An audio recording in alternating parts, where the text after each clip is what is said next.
All right, let's talk about a piece of software that is so common, it's actually become a verb. I'm talking about PowerPoint. And, for better or for worse, it has completely shaped how we all communicate for decades now. I mean, think about it. It's used everywhere. Boardrooms, classrooms, even military command centers.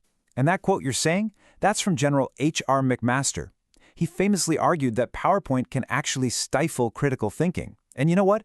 He is definitely not alone in thinking that. And just how dominant is it? Well, get this. An estimated 95% of the global presentation software market. I mean, that is just staggering. For pretty much 30 years, it has had almost zero real competition. It's just PowerPoint. And it's not just generals. Tech visionaries like Steve Jobs, he famously banned PowerPoint from all of Apple's internal meetings. His whole thing was that if you really know your stuff, you don't need slides. He wanted people to have real conversations, to debate, to write detailed memos, to actually hash out complex ideas instead of hiding behind bullet points. So you really have to ask, right? How did this one program, which started as a simple tool for making overhead transparencies, become this global standard for communication, and at the same time, a symbol of mind-numbing corporate drudgery? Okay, let's get into it. So, this story, it doesn't start in some giant corporate headquarters. Nope. It begins with a small Silicon Valley startup called Forethought Inc. and a really simple, really practical idea. Okay, look at how fast this all happened. In 1984, it's just an idea. By April of '87, PowerPoint 1.0 is out there for the Mac. And then, and this is the crazy part, just 3 months later, in July, Microsoft swoops in and buys the whole company. 3 years from an idea on paper to a major Microsoft acquisition.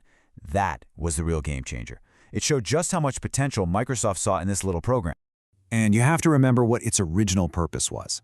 It was literally presentation graphics for overhead projection.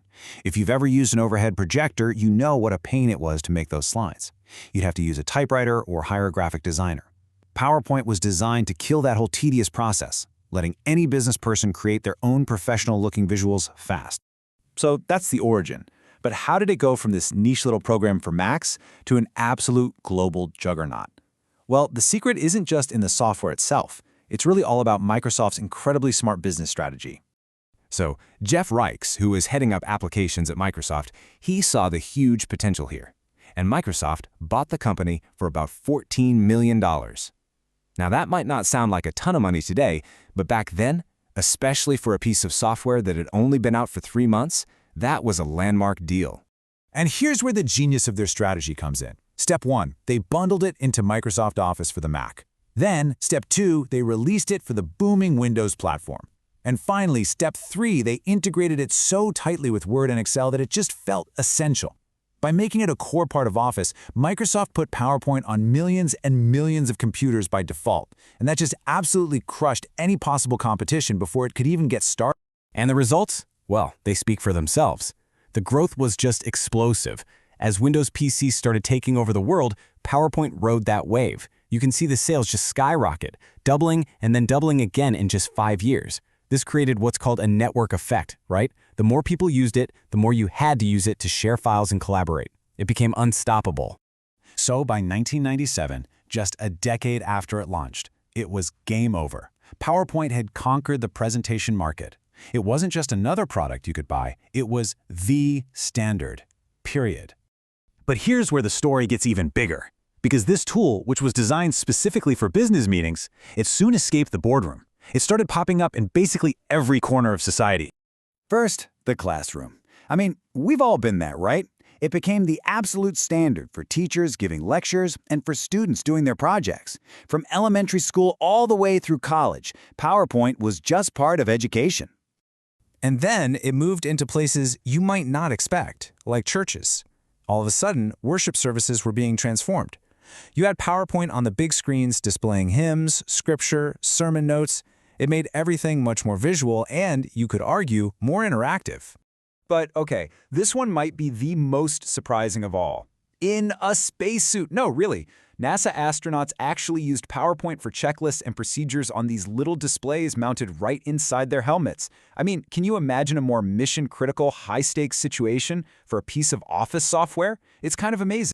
Okay, but as PowerPoint became this universal tool for everything, a really powerful backlash started to build. People started complaining about these endless, soul-crushing meetings filled with boring slides. And that's when the famous phrase we all know and love, or hate, entered the language: death by PowerPoint. So this backlash basically crystallized into three different camps. Three main ideas about how to solve this whole death by PowerPoint problem. Either use it less, use it differently, or just learn to use it better.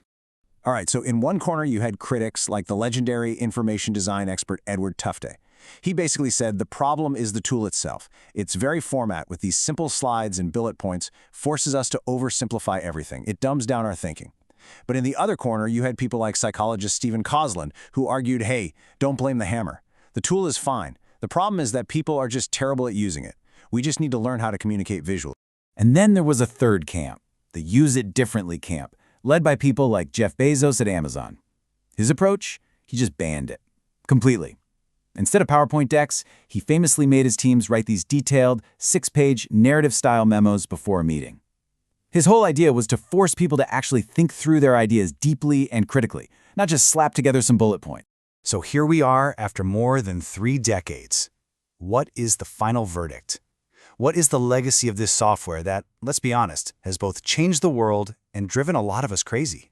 You know, when you step back, PowerPoint did more than just change how we give presentations. It basically invented a new, visual-first language for how we all communicate. It defined an era. But now we have AI tools that can create an entire presentation from just a single sentence.